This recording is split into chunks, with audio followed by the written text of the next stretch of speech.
somewhere along the line, I don't know whose idea it was, but we started joking that it was going to be a big gay frat house. We get a bunch of people together to buy something. We can actually have something that is big. And we came and looked at it and thought, this is perfect. We'll treat this like it's a house. Who believed they were actually going to find something in the Castro they could do that? 4 individuals who own a house just on the outskirts of the Castro. 4 guys that have known each other for a significant amount of time. And they throw charitable events at their house. I mean, it's their house. They swore they were going to do this. Big Gay Frat House. Big Gay Frat House. Big Gay Frat House. 4 gay guys in the Castro in a big house. It'll be the Big Gay Frat House. Well, no, but there's more to it. Oh, well, fine, mummy. Right when I found that out, I had recently met Tim. Well, I met David first, I suppose, in 85 or 86. So I decided, okay, Tim's going to be my best friend. We became roommates in an apartment. And it happened. Our 3rd roommate left. We had a roommate who disappeared. Looked for a new one, and we found Kevin. And that's where I met Tim. Tim, yeah. And David. At one point, Tim moved back to San Jose, and that's where he met Johnny. It's Johnny time! Yay! I met Johnny, and Johnny and I became friends. Who I am. I'm David Clark. I'm 5th generation San Franciscan. My family moved here in 1867. Native of the Bay Area. My grandparents moved here in the 30s.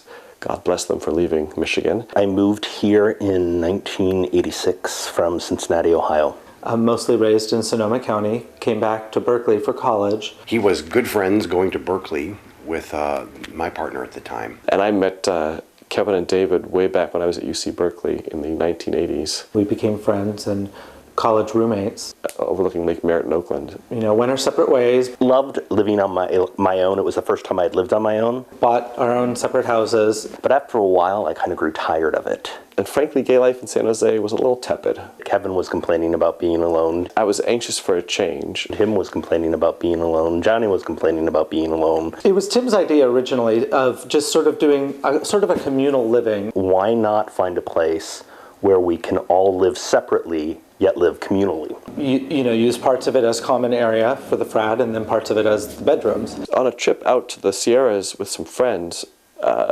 we came across this house that had been expanded over the years into a giant square shape with a courtyard, and all the rooms that had been added on entered into the courtyard. So if you were in a bedroom or a bathroom, you would step outside into this common area where there's this fabulous piano and pool table and big screen TV. And it suddenly occurred to me, like, why are we looking for flats to all live separately? There's no efficiency in that, first of all. You know, 3 kitchens to clean and all that kind of stuff. But also, it doesn't seem very communal. You know, it seems like 3 people who happen to live physically in the same building. You can't buy big if you're just buying by yourself. So I came back to San Francisco excited and rechecked the property listings that were available at that time and found this place that had, you know, 3 smaller apartments and 1 large apartment in one building. This place was dropped upon us. Literally, Tim found it. No one else was really looking at it.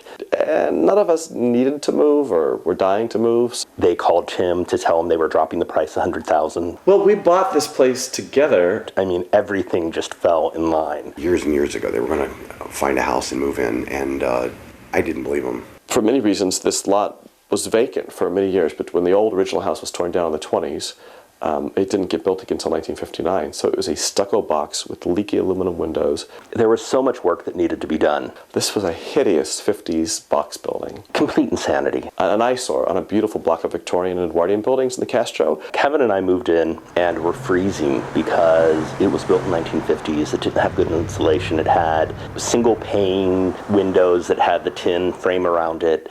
And Tim kind of like, oh, it's not that cold. As soon as Tim moved in, he's like, yeah, it's cold. So we had to replace all the windows. We had insulation blown in. We lived through all this chaos of construction. We worked with an architect and a contractor and tore the face of the building off and reconstructed it in a way that it fits more in with the neighborhood and is more attractive. And they did some remodeling on it, built a deck in the back, redid the front. For the first year that we were here, people would stop us in the street and say, thank you.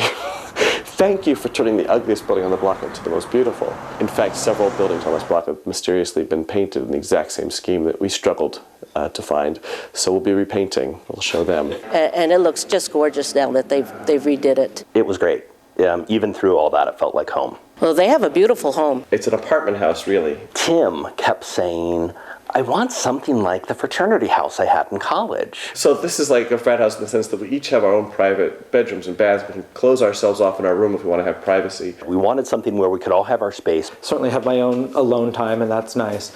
but I can also feel like I can come down and be part of a family. We could live communally. And the large apartment became the common space area. This is the common area. It has a huge living room. One communal dining room, there's a communal living room with a big TV, there's a communal deck, a communal kitchen. Having one big sort of family, one kitchen, one dining room table. And the dining room and the kitchen. And the smaller apartments became basically our separate master suites. You have your own room, but then there's a common kitchen, common living room. So we have this perfect combination of privacy. You want to close your door, you have your own bathroom, your own bedroom, your own computer area and all that stuff.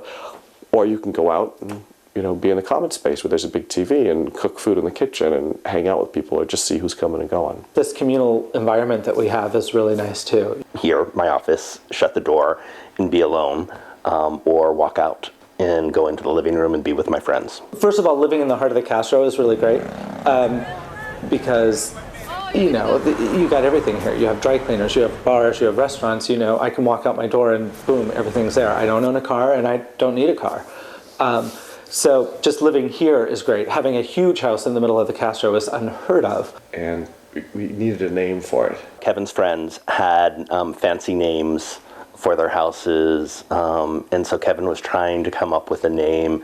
Played around with names until one stuck. That's how it came about. So South Park was our inspiration because, Big Gay Al and his Big Gay theme park, this Big Gay Animal Sanctuary, we thought, perfect. That name just kind of stuck. So the Big Gay Frat House is a group of 4 guys who own a house on the edge of the Castro. Is boys who like to party, and they like to have a reason to party. At their house, they hosted our event, which was great because it's at their house where they live. I think those guys might be crazy because they opened their house. We throw charity fundraisers. Throughout the years of being here, Kevin, Tim, and then Johnny were all part of my family out here in California. That's where I came along with the idea of let's do fundraisers and give back. And our philosophy is really that we want to give back to the whole breadth of the community, whether it's the arts or the athletics or the aid services or other social services. The common thread for all the groups that we help is that they're not